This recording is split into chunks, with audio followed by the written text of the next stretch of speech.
Tired of the everyday routine? Ever dream of a life of romantic adventure? Want to get away from it all? We offer you Escape. Escape, designed to free you from the four walls of today for a half hour of high adventure. Escape, brought to you by the Richfield Oil Corporation of New York and the independent marketers of Richfield gasolines, motor oils, and other petroleum products. Look for the Richfield Eagle on the cream and blue pumps.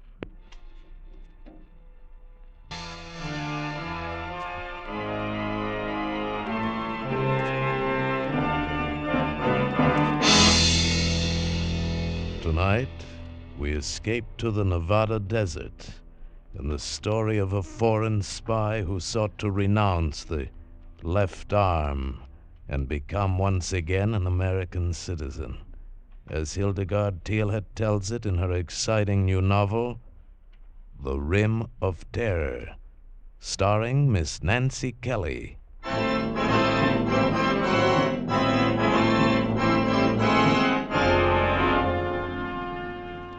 I don't know why I gave him a lift. Even now, with the terror gone like a half-remembered nightmare, I can't be sure why I stopped the big Bentley convertible on that lonely road in Nevada and gave him a lift.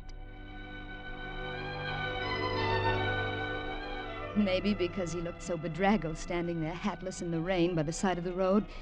Maybe because he smiled grimly, almost with a sneer that was a challenge. I don't know. Anyway, I slammed on the brakes and he walked slowly up to the car. Torkel, my big Chinook, stiffened on the seat beside me. Quiet, Torkel. So you've decided I don't look like too much of a risk? Not at all. Please get in. You look very wet. As a matter of fact, I am very wet. Backseat, Torkel. Torkel, is it? How are you, Torkel? Well, he's quite a dog. I'll bet he could easily kill a man. Oh, he's really quite well behaved, and he wouldn't attack without orders. You have made yourself quite clear.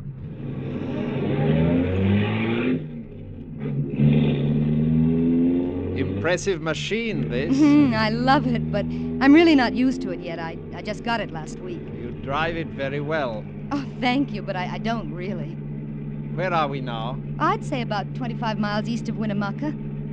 You're new to this part of the country? Yes and no. I've never seen that view before. It's breathtaking. Such a difference from back home. Back home? New England. This is the first time I've ever been in the West, and I love it. The scenery is Yes, so... but this particular scenery doesn't appeal to me very much. Why not? I'd say there's someone waiting for us down there. Look. I looked, and far below on the valley floor was a fork in the road and an abandoned building. Near it was a black speck that looked like a wagon and two smaller black specks that moved. Men, no doubt, though from here they looked like ants. I'd suggest slowing down. Not much, though. I expect they're watching us through field glasses. Who? Let me out here. What? This cut hides us from them. Stop the car. I'm sorry our ride together must end so soon. Don't be afraid. Have your dog sit in the front seat and keep him there until you are safe in Winnemucca. I don't understand. You know what a roadblock is? A roadblock? Are the police after you? Not the police of this country. Just tell them you have not seen me, and they'll pass you on all right. Goodbye. Thank you.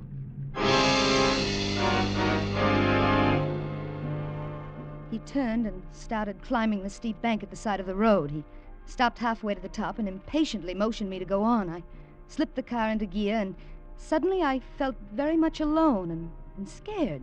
I motioned Torkel into the front seat and started down the pass into the desert valley. A couple of miles further, at the forks, the road was blocked by a black delivery truck. I was almost tempted to swing around it, but the man in the plastic raincoat who held his hand up so casually didn't look dangerous at all, so I came to a stop. Another man in a black raincoat was leaning against the truck trying to clean the mud from his shoes. Across the panel of the truck was a sign that read, Nevada Public Opinion Surveys, Carson City.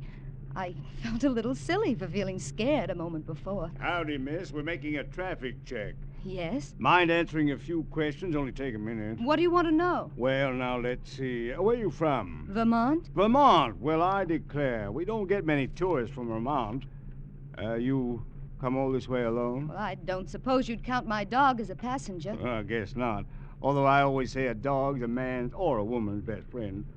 Nobody else with you? No, Have you given any rides to hitchhikers?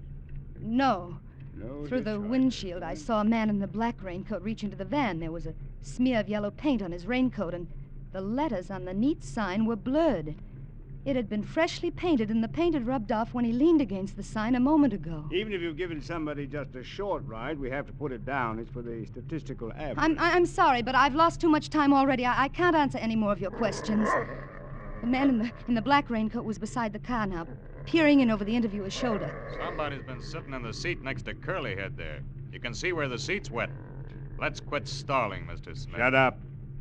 Ma'am, you can see for yourself you've had somebody sitting in that seat not very long ago. My dog. Your dog's just dry as a bone, ma'am. I'll search the trunk compartment. Maybe she's got him hid in there. You get her keys, will you? You take your hands off the steering Now, wheel. ma'am, just give me the keys. Torko! I had no idea the Bentley had such power.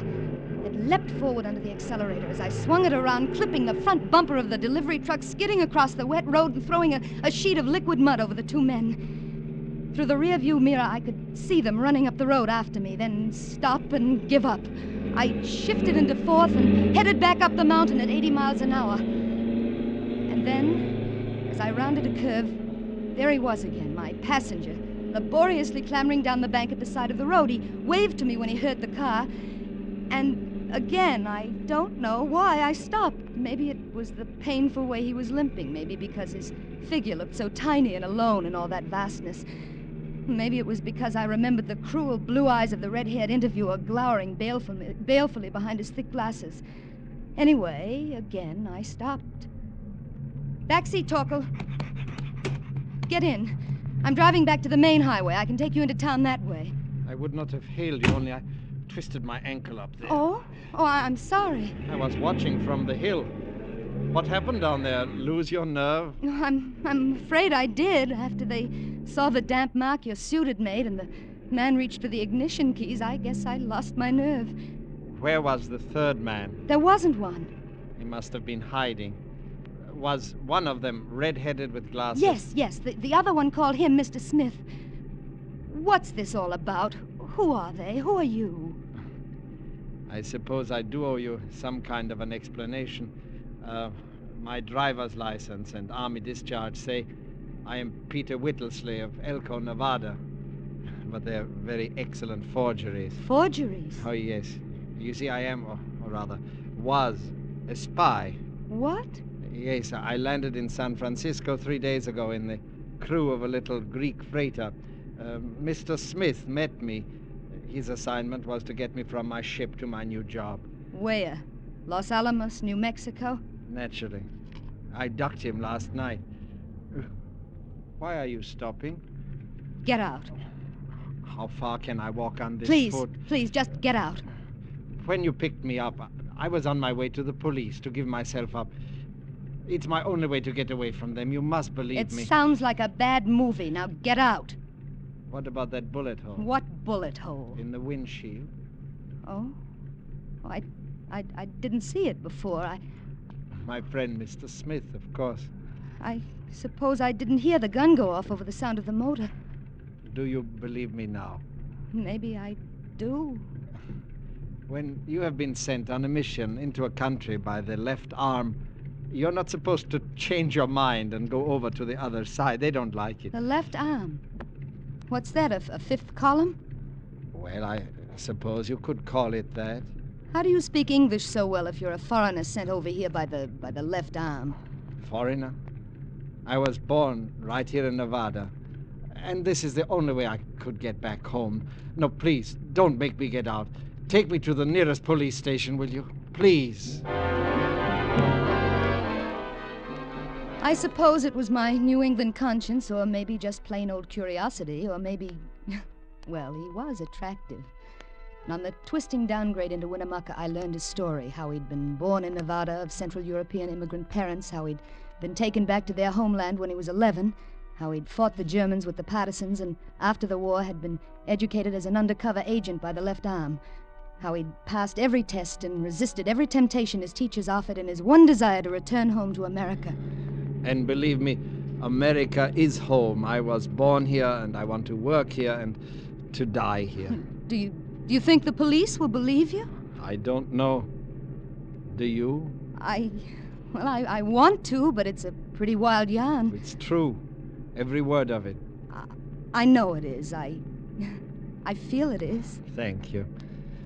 And now, tell me a little bit about you, a poor little rich girl. Well, don't let this beautiful car fool you. It's the only extravagance I've ever indulged in my life. Well, I must say, when you decide to be extravagant, you don't do it by halves. Oh, there's the city hall. Police station must be there. You can drop me here on the corner. You won't waste any time getting through town, then. I don't even know your name to thank you. Oh, it's Elizabeth Whitehill. I shall never forget it, nor your face. You're forgetting your coat. Huh? Oh, thank you. My name is really Alex Peck. I hope I shall see you again someday. Until then, wish me luck. I do, Alex. Goodbye, and thank you. He turned and was gone, limping across the courthouse square, and I suddenly felt very much alone. I headed west once more for Highway 45 and the straight road across Idaho and Oregon for Seattle. And then a few miles further, Torkel nudged my arm. No, Torkel, no, we don't play when I'm driving, no. I glanced at him and slowed down. He had a wallet in his mouth. Alex's wallet. It must have been dropped out of his coat as he left the car. He'd need it. It was part of the proof of his story. I swung the big Bentley into a side road, whipped it into reverse, and straightened out on the road back to Winnemucca. I let the car out. 80, 90, 100, 105 on one straight stretch, and then down to a cautious 55 as I entered the town limits until I pulled up before the police station in the basement of the courthouse. Stay, Torkel.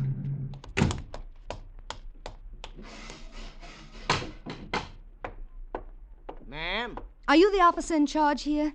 I'm Sergeant Helding. I'm looking for Mr. Alexander Peck. I drove him here not more than a half hour ago. Mr. Peck left his papers in my car. I thought he might want them, so I brought them back. Well, he's, gone, ma'am. Gone? Yep.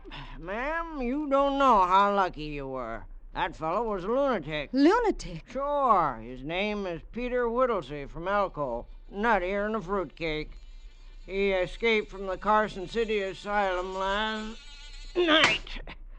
They came for him in the wagon. A black panel truck. That's right. Had Carson City State Asylum painted on the panel. In fresh paint? Pardon, ma'am? You've made a dreadful mistake. That's the same truck that stopped me back at Indian Forks. It must be. You're one of the most stupid, incompetent ignoramuses that ever sent a man to be tortured. Yes, and perhaps murdered. Now, ma'am, them's mighty hard words. And I mean every one of them. Now, ma'am, let's not have any sass out of you. You're too nice a gal to go around picking up strangers. Just run along now, ma'am. We're pretty busy But here. don't you understand? Understand you're wasting our time. Good day, ma'am. No. Just a minute. What? That's your car over there, that yellow Thunderbolt. Yes? You have any idea how fast you were going when you passed the airport? Why, Well, I'll tell you. I was doing 90 on my motorcycle and you walked right away from me. I got a good mind to throw the book at you.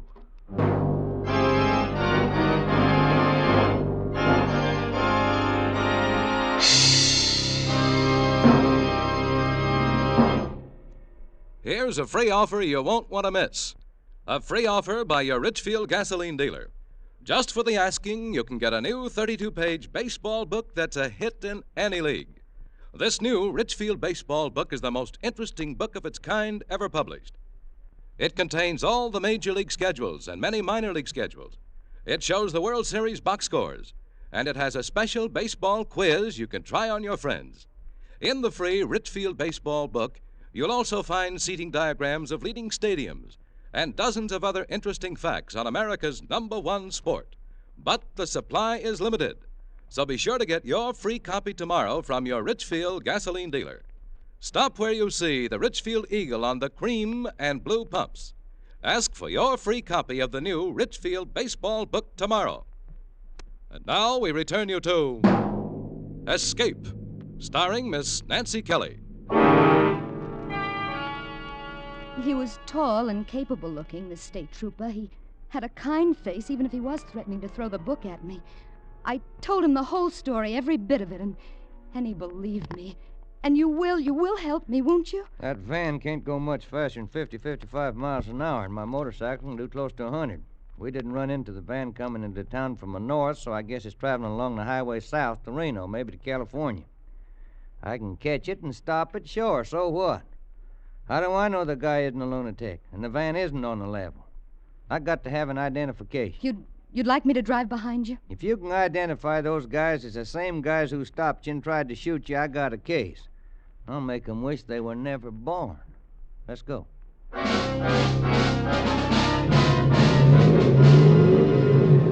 Once outside the city limits, the motorcycle leapt forward. I held the Bentley at 60 until it was a half mile ahead of me, and then I accelerated to keep the distance constant. The tachometer crept up 4,500, 5,000, 6,000 revolutions per minute.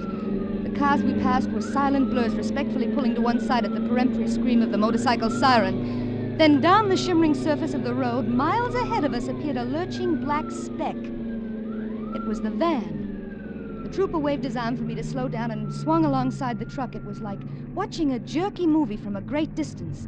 And suddenly, the motorcycle swerved away, and the trooper was firing his gun. The van lurched into the ditch. The motorcycle slithered across the road, threw the officer onto the pavement. The man in the black raincoat stepped down from the van and walked toward the fallen trooper, stopped and fired his gun. And then the trooper raised his arm and fired.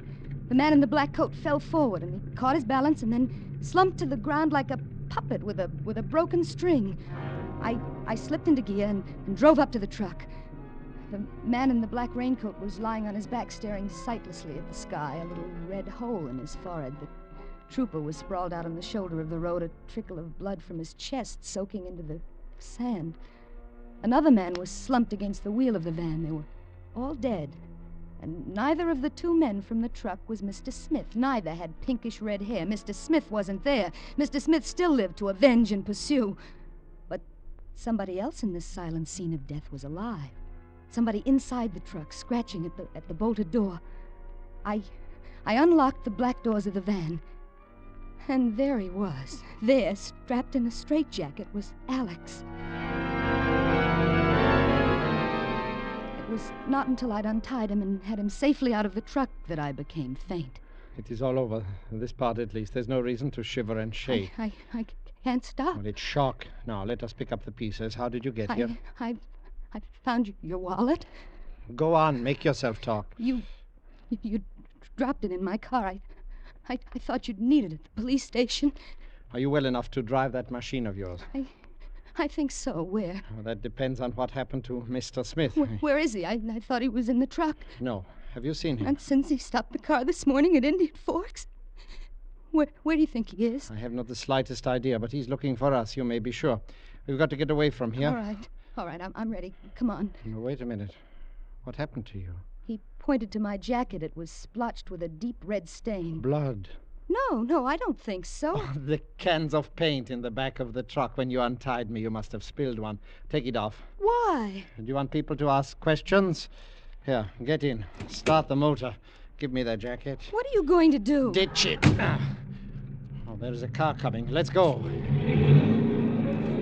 Good. It's in a dip a couple of miles back. They did not see us. My mother knit that jacket for me. Good. Then you know where you can have it replaced. Where are you headed? We'll drive straight through to Seattle. Oh, Seattle's too far. No, now listen. My friend in Seattle, Charles Matthews, he'll know what to do. He has connections, even in Washington. He may not be too willing to help me. Under the circumstances, I could hardly blame him. Charles is bigger than that. I wonder. 2 hours later, we were 120 miles nearer Seattle and filling the gas tank at a lonely motor court set in a clump of scraggly pines. Sure is a thirsty bus. Took 22 gallons. Yes, it was nearly empty. That'll be $5.28. will you cash a traveler's check? Oh, sure. All right, just a minute. Alec. What? My traveler's checks, they were pinned inside my jacket. The jacket you threw away. We'll have to go back. Do you have any idea what that piece of road will be like now? Half the population of Winnemucca driving out to see where the gun battle occurred? But, Alec, that's all the money I have in the world. You can stop payment on them. You can get your money back. But now, right now, I've only got $1.75. Let me see what I have in my pocket. 2 silver dollars, a lot of chicken feed. Yes, we can make it with $50 to spare. Here you are, madam. Thank you. Come again. But how are we going to get to Seattle on 50 cents? The moment I have not got the slightest idea. Well, this tank full of gasoline won't take us half the way. You could phone your boyfriend, collect, and tell him we are strapped and ask him to wire you some money. I couldn't ask Charles for money. Why not? You wouldn't understand. If you don't want to ask him for money, don't. I'll figure something out. Yeah, like robbing a bank. Maybe. Well, with your training, that shouldn't be too difficult. Perhaps. I'm sorry. That was unkind of me. Why do you suppose we're bickering like this? I haven't the slightest idea. Haven't you? No. Neither have I.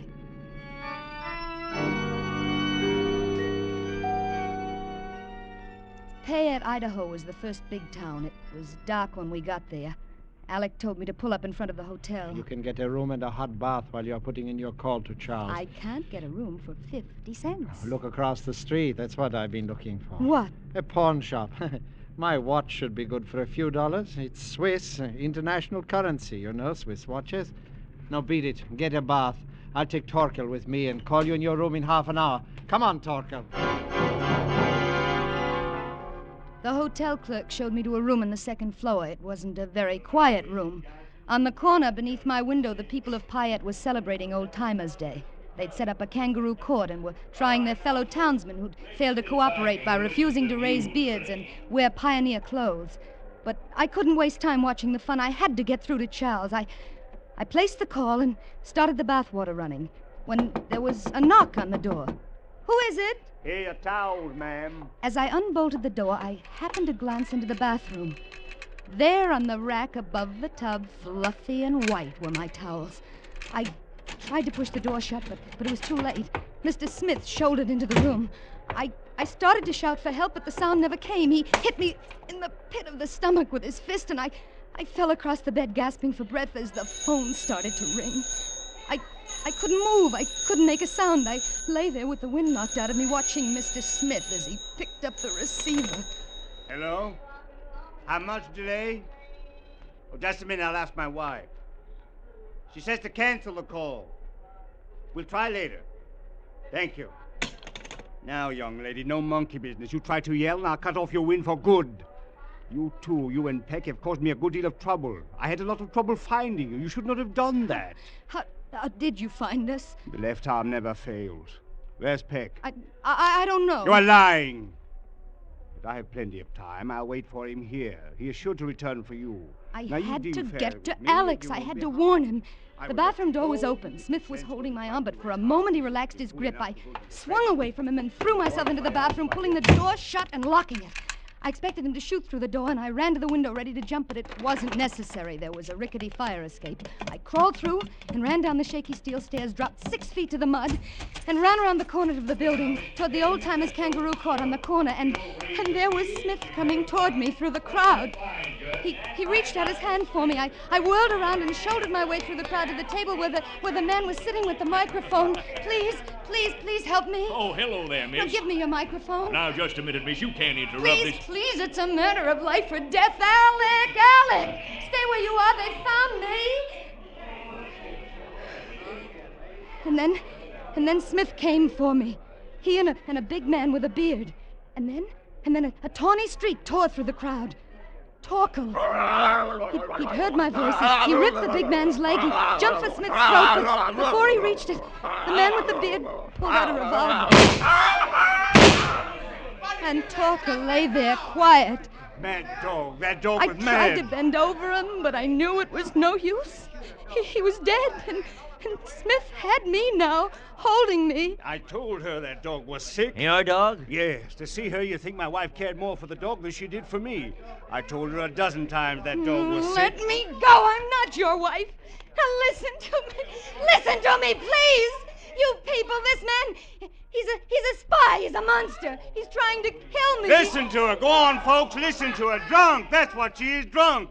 Such a thing to say about your own husband. Well, I declare. Now, I'm going to take you on home to the ranch and put you to bed. You ought to be ashamed of yourself. Wait a minute there, now, just a minute. Maybe you don't know, but I'm the county veterinarian. You can't leave that dog dead in the street. According to the law, we got to make an examination of any dog that's dead or alive and suspected of rabies. Now, you get that dog in the police wagon. But my wife... I don't care about your wife. She wasn't bit. Now, you say you own that dog. Your friend here was bit in the leg, and you was scratched in the arm. Now, you get that dog in the wagon, and you follow him. And you, too. Now, look here! Now, you look here.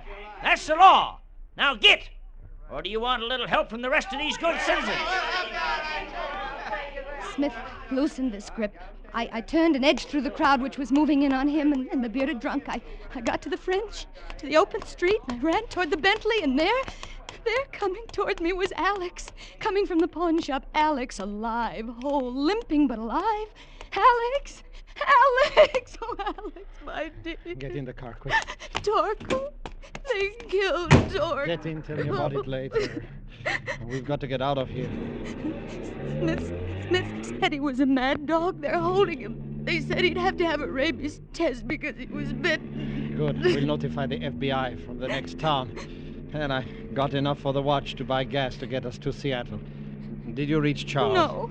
No, Smith got into the room. He hit me. Oh, you tell me about it later. Oh, slow down. Here's the highway signs. San Francisco left.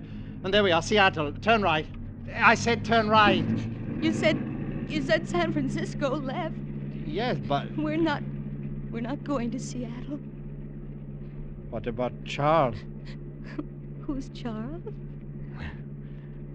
But I only got $20 for the watch. I think I can get a little more for the car in San Francisco. Hey. Go to sleep, darling. You must be worn out. I don't know why I gave him a lift that day, but I'm awfully glad I did.